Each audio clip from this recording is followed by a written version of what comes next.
Hey everybody, welcome back to Why Not RV. On this week's episode, I want to go ahead and take you on a quick little journey of how to make a 10-plus-year-old Airstream look barely just a few years old.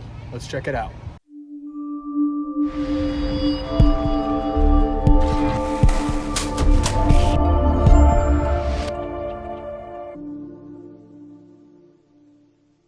Remember, if you want to learn more and make less mistakes while RVing, be sure to hit that subscribe button, drop a like and a comment down below. I appreciate it. Thanks for watching. So when you look at an older Airstream, or not even that old, I mean, my Airstream is only 11 years old. It's a 2012 Airstream, and currently it's 2023, okay? Now, but when you look at it, the things that pop out to you as being old are stuff that gets faded and worn. The aluminum itself, the body, the clear coat, you take care of that, that still looks really good for a very long time. There's really not much you need to do other than your basic maintenance of cleaning and waxing, that type of thing. Now, the fogging of marker lights and the trim down below and at the midpoint, that stuff just flakes off over time. That's what sticks out to me like a sore thumb of what makes these trailers look older. So right on Amazon, and I will put a link in the description below of where you can buy the marker lights and the trim that I bought. Now, I did order two different things of trim. Okay, the middle is a little under an inch and the bottom was, I think, just a little over an inch. So I had to get two different sizes. I'm sure most Airstreams are the same, but I don't know if they're all going to be the same sizes. So double check for your Airstream. This is a 2012 Flying Cloud 30, FC30. But again, just double check the measurements, and you can use the link in the description below. They have a bunch of different options. These marker lights fog up so bad. Let me kind of show you up close what they look like after they've been sitting in the sun for 10 plus years. So you can see how fogged over this marker light is. Now let me show you one that I already replaced. Right there, it is nice and clear and perfect. Now, of course, you still have this bit of the aluminum type of corrosion. I don't remember the name of that stuff occurring. But I mean, just look at that marker light, brand spanking new, nice new chrome, very easy to do. In order to replace those marker lights, it's actually really simple procedure, and I will show you right now. So I'm going to show you what how to replace these. I'm just going to use a blank marker light where I'm a little bit more comfortable showing you guys. So let me show you how it's done. So when these are mounted to the trailer, they're kind of hard to pry off, but if you basically just pry this either direction like this, side to side, you'll be able to pry it off and expose your wiring, okay? And basically all I did was I kind of pull it through enough and I snipped the wires real close to the light just to get rid of them. Snip that off. Once that's off, the light's gonna go to the side, okay? Now what you're left with is two screws that go into the body. Very simple, just use a hand screwdriver, do not use an impact or anything crazy, and just unscrew these very carefully. Once you unscrew those, this along with the foam piece should all come off. It might be a little bit sticky and whatnot, but you just peel it all off. Once you have all that peeled off, you're basically left with, you know, the gunk and a little bit of nastiness. It's been behind that light for years and years and years. So I just used a little bit of a cleaner and just cleaned that up real quick before I started my new one. Now to do the new one, obviously we have two wires that are going in and out of the body of the RV.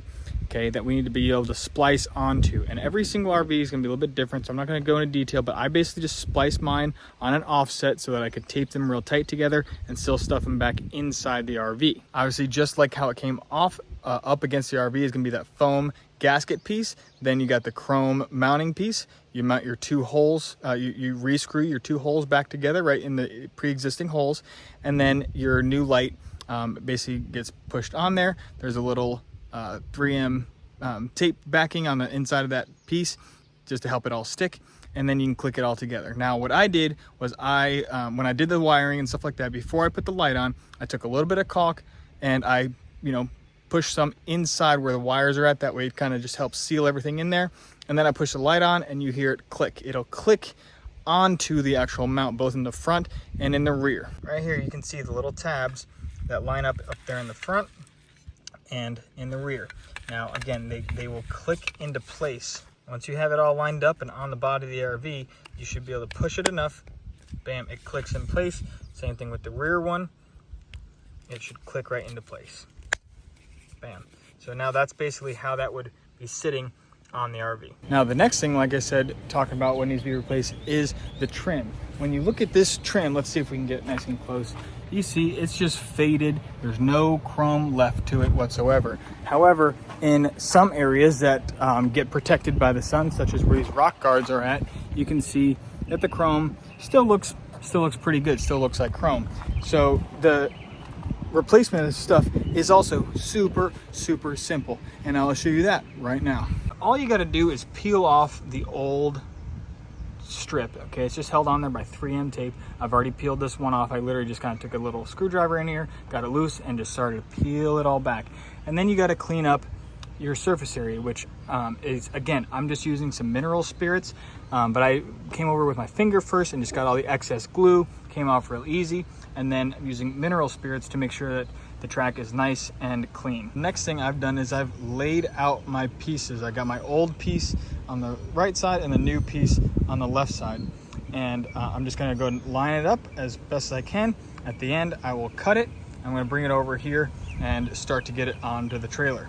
Now you can see side by side right here where I got some old trim I haven't replaced yet versus the brand new door trim. I mean, just look at the difference right there, side by side. There you go, 50-50 shot.